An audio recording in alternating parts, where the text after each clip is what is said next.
I have a picture up of you on the screen that is not you, but it is a form of you via that same Photoshop face that I've seen on 2 images prior. You on some other guy with a Frisbee, and you on some other guy called Richard Ashcroft. Now you're on a motorcycle. I know what you did last summer. No, I don't. I know what you did on tour. Could you share a story about some horrible person taking your precious baby that is similar to a motorcycle? I would still wave at them. And the lengths that you went to get that baby back. Oh man, that's funny. A few years ago, I was on tour, and we were driving through Alberta, heading back towards Vancouver, and I got a phone call from an unknown number, and the guy on the other line said, "Hey, did you used to own a red Honda scooter?" And I said, "I think I still do own as far as I know, I still do own a Honda scooter. It's parked in front of my house." And he says, no, he pretended that he had bought it from some crackhead who had stolen it. Right. And I called my roommate at the time and asked him if my scooter was out front, and he said, "No, it hasn't been out front for a couple of days. I was going to call you about that." So the guy who was pretending to be my savior, I arranged for him to sell it back. Well, he wanted money for it, obviously. So I arranged for him. I was out of town, so I'll have my roommate meet you and buy it off of you. Get out. And so I called the police, and they said, did you give any details about your roommate, what your roommate looked like or gender or anything?" I said, "No."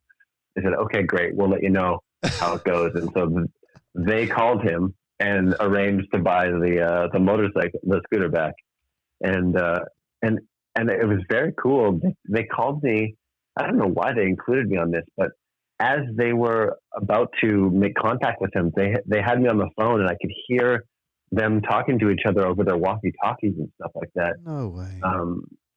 And yeah, so he tried to sell it back to them, and then they just took it off him. And then they asked if I wanted to press charges, and I think I said no because it seemed pointless. But yeah, I got my scooter back by some miracle, just because the guy tried to sell it back to me.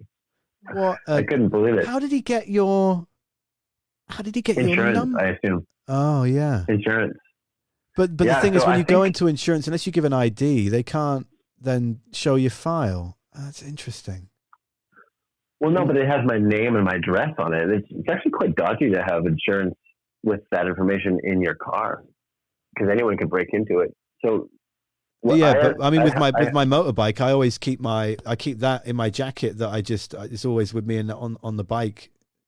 So your scooter. Yeah, I'm not smart. I wasn't smart like that. It was just in the compartment. Yeah. Wow, the audacity of that guy. How about that? Oh, I've just bought this. I've bought this. Oh, you had one similar. Well, then you know it's a quality ride. I've just bought this from someone that knew you, and they were inspired by your purchase of one, so they got one a little more shitty. Got a few recent scuffs on it, and I was wondering, would you be interested? I'll start. How about $5,000 for what you feel might already be yours? What the audacity of this guy! Get out of here! I know, it's pretty impressive. Oh, I got sound effects too, man. Flipping it. Mm-hmm. But I've gotten into motorcycles too, kind of like you have, and it happened to me completely against my will. Gosh, that's your voice changed completely against my will. Like this is a deep share coming up here. Well, I had this scooter and that I had bought, this scooter that was stolen. I had bought it from a friend who told me that I didn't need a license for it. And so I rode it around for 2 years thinking that I was doing it legally. And then a cop eventually pulled me over and told me that I had been driving without a license a bit for 2 years. So I had to get a scooter license. Yeah, thank goodness you didn't get in an accident. I know it's kind of the same thing as a motorcycle license, and so I might as well get a full motorcycle license. So I did that, and I entered the process thinking I'm just here for scooters. Motorcycles are douchey and sort of hyper masculine, and it pisses me off. And I hate motorcycle culture, so I'm not into it.